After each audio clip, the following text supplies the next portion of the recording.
เนื้อห้ามกินกินกาแฟเมียมันห้ามกิน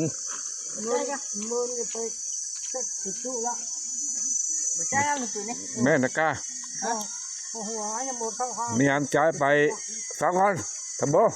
ฟังก่อนเดี๋ยวไปถามเนาะทำโบเมียใจพ่นยาบ่ปล่อยเมียมาให้กินข้าวมาให้ขอข้าวเลยมากินก็มากินได้เลยมากินเมียพ่นยาไปแล้วไปโต๊ะกินโต๊ะโบ๊ทบ้าต้องเองเอากินมันเป็นอย่างเดียวนี่มันเบียร์สักอันกินได้